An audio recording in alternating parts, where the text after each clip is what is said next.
Hi everyone. So, some of you who have seen my picture on Instagram or Facebook or whatever of my notebook that I'm using to organize all my notes for our Pathfinder game asked me what it looked like on the inside. So I thought I would do a little video. So, in case this helps you, or if you're doing a campaign and you want to know how to organize your notes better. So, here we go. Maybe it's useful, maybe it's not. I don't know. Anyway, so the notebook itself is a 6-ring A5 sized binder. It's basically like your standard diary, like a Filofax, but a cheaper knockoff. This is made out of green felt. And I think it was about a tenner off of Amazon. I was looking on eBay at like pre-owned Filofaxes, but because my character is a druid, so I felt like I would either want brown leather, tan leather, or like a green leather, just to kind of fit in with the druid thing. And I couldn't find any of those for cheap enough on eBay that I could justify buying it just to use for D&D. Not D&D, for Pathfinders. Sorry. Please don't hurt me for forgetting what game I'm playing. So anyway, so I bought this felt one instead, and I thought the felt is kind of a bit, druidish. Druidish? Is that a word? Anyway, so the outside, I attached this myself. This is just some leather cording that I had in my jewelry, for my jewelry stuff. The reason I did this was because the original notebook I bought, which I can't actually, I must have stuck it someplace because it pissed me off. This is all I can really say. But basically, I bought a notebook. I can't find it yet. It's not there. I bought a notebook off of eBay. It said it was an A5 size. It was brown leather. It had like a leather cord that wrapped around it that had a leaf pendant on it, and the notebook itself had like an embossed leaf design. And I thought, oh, that is so perfect for a druid. So I bought it. It was like 7 or 8 pounds. It arrived. It was not A5 size. It was a really weird size. Like, it wasn't A5, it wasn't A6, it was like in between the two. I think it's called a B6 or a B5. It was kind of like the like a personal sized organizer size notebook, if that makes sense, if you know what I'm talking about. But anyway, it wasn't the right size because if I wanted to like print out any pages, I would have had to have shrank them so tiny that you wouldn't have been able to read them, or enlarge them so badly that it would like take up way too many pages just to have the information available. So I found this instead. And then because I really liked the idea of, this is not snapped right now. That doesn't matter. Because I really like the idea of having like a leather strap going around it, even though this has a snap clasp, I decided to make my own. So a bit of leather cording that came out of my jewelry supplies. And then this Tree of Life pendant is from my friend M, and she runs Phoenix Fire Designs on Etsy, and she sells these in all sorts of sizes with all sorts of different colors. This is one of her earlier ones that she made. She gave this to me as a gift. Some of the stones kind of fell off of it because I've had it for like 15 years. But because it was just festering in my jewelry box, not being worn, I thought, hey, do you know what? It would really look good as a charm on the front of my druid notebook. So gave it a bit of a fresh life, which I figured is better than it collecting dust. And then because my druid has a bat companion, I put a little bat charm hanging off the bottom just for a little bit of extra cuteness. I attached it to the front just with a safety pin because I didn't feel like sewing through multiple layers of felt and cardboard. And then when we play, I can stuff it in here, and then that way it stays out of the way of anything else. And this fell out, but that's okay. So tucked into the side here, I had this little pouch. This pouch has my pin for our campaign. We called ourselves Turnips and Trauma. Or TNT. It's a long story, but anyway, my friend Babs King from Babs King Designs on Etsy made these badges for us out of shrink plastic, and I think it's resin. Is it resin? I'm not sure. Anyway, they're nice and sturdy and shiny, and they're really cute. So I have that in here, so don't forget that I have it to wear during our campaign. And then I have some bat earrings and also a bat necklace. These were made by my friend Rachel, and her Etsy shop is The Crafty Anteater. And because, as I said, my druid has a bat companion, so I either wear the bat earring, wear one bat earring to be him where I wear the necklace. Just a little bit of flavor, just to kind of get yourself into the spirit of being your character. You know, because also I'm just strange like that. What can I say? And then tucked into the front pocket here, I have this notebook. I picked this up on clearance at Paper Chase like years ago, and it's been just in my collection of notebooks doing nothing, and so I grabbed it to use for our campaign. And as you can see, I have really terrible handwriting. So I usually take notes during our game, and then I type them up. So you'll see that in the back of the book. So this is a Filofax envelope because, as I said, these are Filofax sized rings. So this is a Filofax, there you go, move it back, you can actually see. Filofax zipper pocket, and inside of it I just have some index cards that I have glued my alchemy formulas to for the things I can make, because my druid has taken the alchemist archetype feat, alchemist dedication. I think I'm using the right terms. But anyway, so she's a druid who can also do alchemy. And she has a handful of formulas that she knows how to make, and she can make them every morning. And so I have them on these cards, so that way I don't forget what I can make. I can easily shuffle through them. And when we're playing the game, I can use these little pink tabs to show you how many I've made of each one that I'm making that day. And then when it's used, I can pull the tab off, stick the tab on the back of the card, and I know how many I have left. This is perfect as well because my husband is our GM, sorry, we are playing Pathfinder, not D&D, so he is a game master. Anyway, and so he can even look over and he can see right away what I've made for the day and what potions I have, what elixirs and potions I have left. So that's perfect. Then I have another zipper pocket. It came out of a Puka notebook that, for whatever reason, as dividers, the notebook was like a 5-subject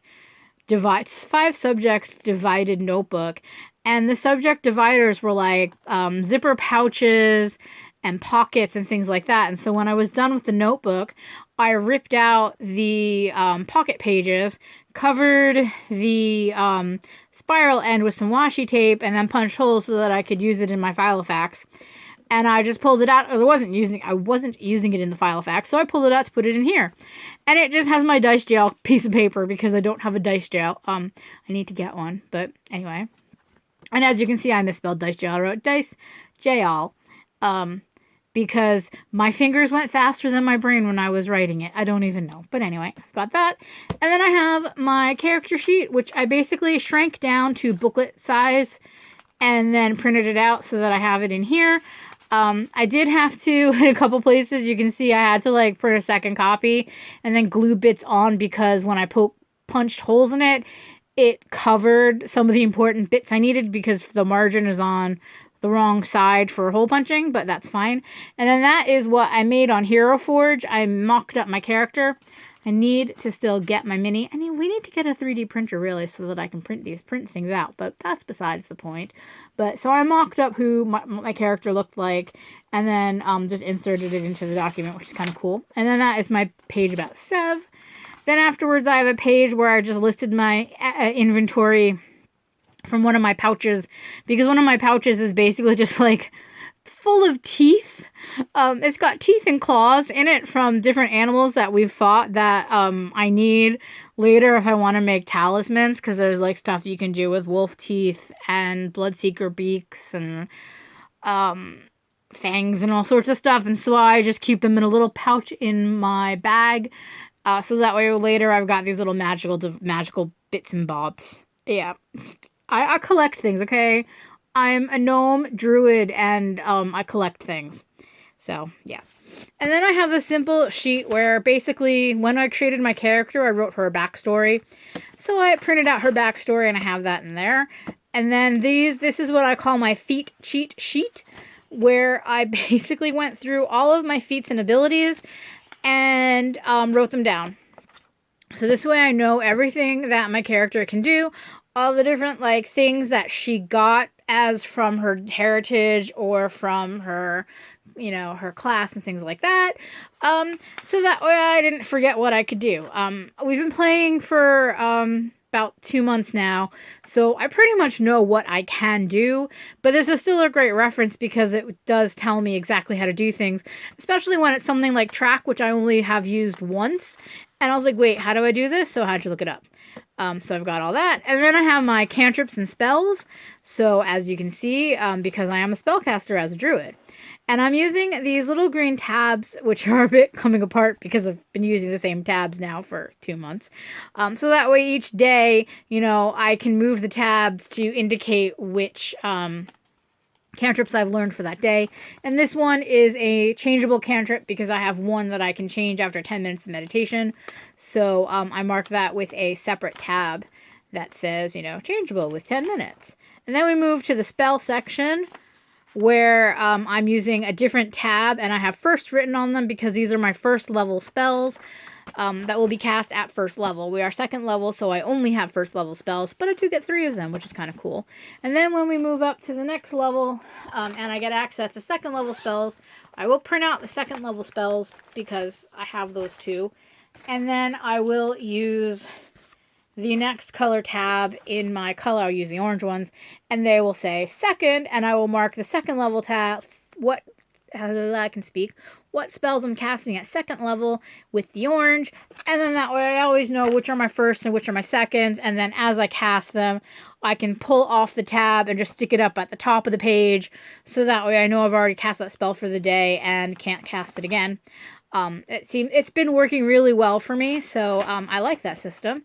I also went through the Advanced Player's Guide and copied out the advanced spells that weren't on the original spell list, so in case I want to use any of those. My druid can summon fays, summon plants, and summon animals. She doesn't have a lot of fays or plants to summon, so I just really quickly went through the bestiary and went through and copied out everything. Plant at the fays and the plants that I could summon, so that way I have all the information about them right at my fingertips when we're playing. And then I also can summon animals, but the animals were quite a lengthy list, so all I've done here is just organize it by level and page number in the bestiary. Tim's asked me to do a more detailed list if there's something that I start to summon quite frequently so that I always know the stats. And also, as I learn spells where I can polymorph into other animals, it'd be good to know the stats, so I'll probably fix this later. And then behind it I have my alchemy formulas. So these are the same things that are on the cards, just written in my notebook instead, and they're sticking to each other. My party decided that I'm the one that's going to keep track of our money, so I have a communal money log that I just made up real quick. And then if you kind of look, you can see that I've even gone so far as to use the correct dating system so that it says it's Gozrin instead of March or April, because I think we started our adventure in the 4th month, so that would be April technically, but it's Gozrin in this calendar.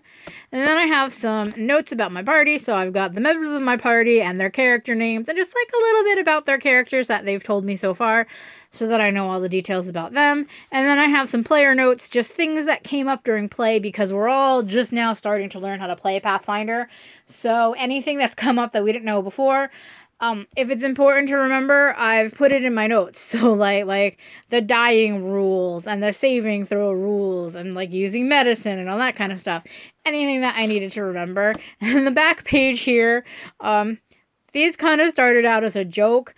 I keep track of our kills per character, and I keep track of our unconscious per character, because one of our characters went unconscious several times in a row, and we were just we should just keep track of this. So I did. And then I also went into the big rule book and pulled out the months. So I've got the names of the months and the names of the days and what the current year is, and then what date in game we started our campaign. So that was the 9th of Gozrin, just so that I can keep track, because you never know when you're going to need to know what the date is. And as a druid, I probably have druid holidays that I would need to know about. So yeah, we'll just say that's why I do that. And then these are my campaign notes, which basically what I've done is I've taken what I've written in my notebook and typed it up afterwards, cleaned it up. There's some stuff that I keep track of or that I write down in the notebook that I'm actually, I really didn't need to remember that later. Little stuff, because as you're doing stuff, you'll write down so many notes thinking oh, I might need to know this, but then you're done, or maybe you've the person turned out to be not as important as you thought they were, so you didn't need to know all the information about them. So that's why my notes are a lot smaller than they were in the other notebook, in the handwritten notebook.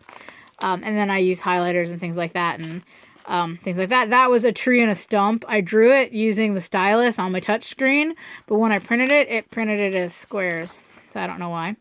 Then afterwards, I've got some loose leaf Filofax brand paper, actually, because originally I thought I was going to take handwritten notes in my notebook, so I put all these in to take notes on, and then I decided that actually I was going to use an older notebook and then type stuff, so I still have the paper in here. I have a top loading envelope. It's also a Filofax envelope with some Women at Warp stickers that Jen got me at STLV. In case I've got anything that I need to stick in there, figured might as well. Then I have the page that I was using as my hole punch guide for punching holes and things, because the holes are a bit bigger than the normal holes, so I've got those. And then I have my level 1 just front page of my character sheet and front page of my companion sheet, just because I thought, in the future, I might want to look back and see what my stats look like at level 1, so I thought I would keep that, and keeping it in there for now, until I find a new place to put it. So that is my Pathfinder's notebook. And then my other stuff that I use when we play D&D, in case anybody is curious, I have this little travel dice bag, which came from Trade and Tested. I've got all of I wrote them down on a list. Look at this. So ignoring the stuff that I wrote for Harry Potter fanfic, fold that in half so you don't see it, and also ignoring the fact that I'm using paper from my 2020 diary that I never needed to use, but I had inserts for, so I'm using them now with scrap paper. This is like the list of all of the different companies and websites that I have bought stuff from that are in this or in there, or in my other bag, so that I remembered where everything came from, just so that when I did this I could tell you where I got things from. So this is from Trade and Tested. It's a little mini, it holds one set of dice, and you can use it for travel. Travel? What's travel? But I have a set of dice in here, and eventually it'll go in my bag for when we are traveling, in case we're going to play D&D while we're out, because I've got my character sheet and stuff on my tablet, so there's really no reason why we couldn't run a session if we went on holiday and our party members wanted to play. We could call them up on, we could use Zoom or whatever and call them up and play a game, and I could still have access to my character sheet and stuff on my tablet, so you never know. This is my big old dice bag, which came from, I think Dragons and Darlings. I also have Heath Made Emporium on here, but I think that might be one of the companies I got dice from. I have all my different dice divided up into little bags here, because when I tried to put them in loose, they fell out. Whether that's because I just have too many dice or it's a failing of the bag, I have no idea. But look what she did for me. She put little bats on it because I asked her to. So I've got little bats for Sev, which is cool. This is basically like one of those jewelry organizers that we had when we were younger that had the little pockets on the side. I don't know if any of you had one of those, but I know I did. And it's got all the little pockets on the side to organize your dice in. But I still have my dice in little organza bags. So I've got that. This is also from Trade and Tested, or Tested and Trade. Trade and Tested. And it's another dice bag organizer. I just have all of my D6s in here, because when we were playing GURPS, GURPS is a system that only uses D6s. So I had a separate dice bag that I kept the D6s in, because I didn't need anything else. So D6s, and then my tray, which I made myself with a little Orion piece of fabric. The fabric came from So Made Fabrics, in case you're wondering, and the little tray is a shadow box from Wilco's. So really impressive stuff. Really easy to make as well. I mean, you can turn over the back, you can see that, but just made myself a little dice tray. And yeah, that's pretty much everything that I use. I showed you my tabs. Those are from Paper Chase. And then I have my little thing, my little other bag, which has just pencils and stuff in it. You don't need to see that. So yeah, so if you watch this, thanks, because it may have been boring. If you want to see all the dice that I have, let me know, and I'll make a little dice video. Thanks for watching, everyone. Bye!